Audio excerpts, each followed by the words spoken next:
मनुष्य काल के परिक्रम को नहीं जान सकता, क्योंकि जो जिसको मनुष्य सुख समझता है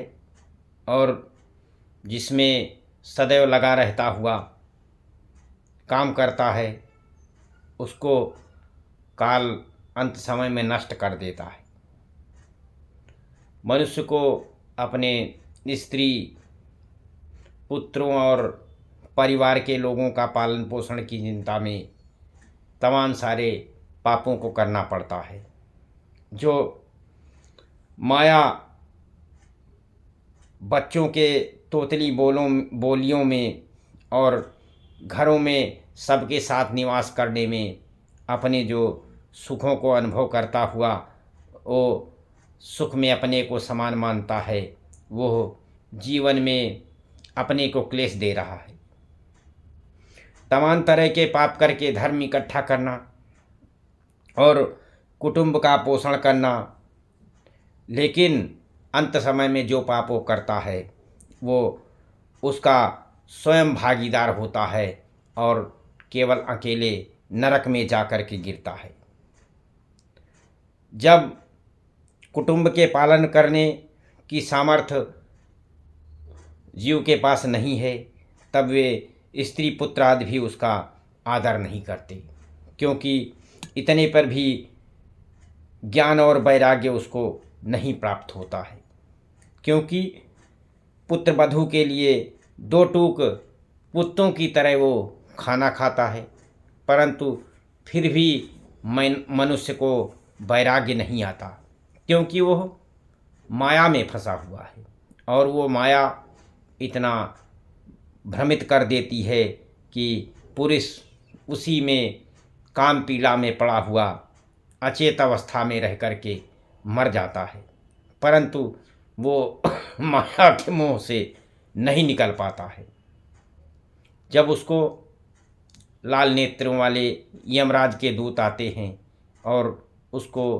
पकड़कर ले जाते हैं, तो अपने पापों को याद करके वो कांपने लगता है। नरक का दुख भोगने का उसको भय रहता है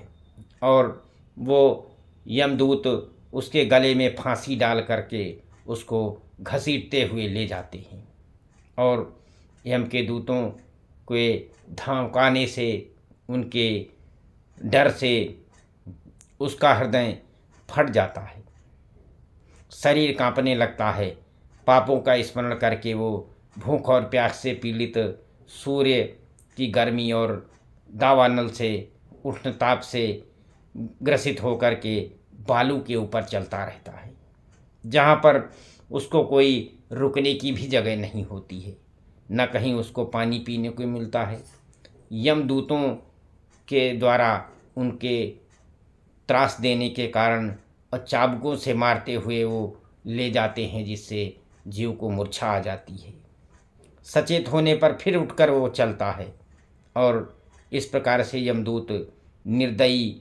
की भांति उस अंधकार वाले यमलोक में उसको ले जा कर के पहुंचा देते हैं। कहीं उसके शरीर को जलाते हैं तो कहीं उसका मांस काट कर उसी को खिलाते हैं, कहीं उस जीव की आंतें कुत्ते और गिद्ध निकाल कर खाते हैं और सांप बिच्छू आदि के काटने से वो बहुत परेशान होता है और बहुत प्रकार के क्लेश इस प्रकार से प्राणी अपने पापों का फल भोग करके करता है। पर यह प्रसिद्ध है कि नरक और यहाँ के स्वर्ग में, नरक में कोई बड़ी पीड़ा वहाँ से देखने में नहीं आती है। जो धर्म करते हैं उनको यहाँ ही स्वर्ग है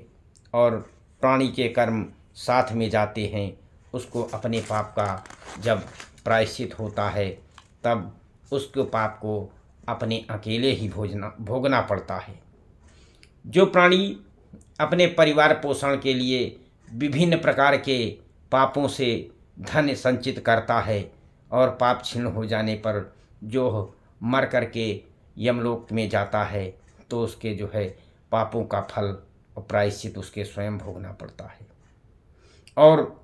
वो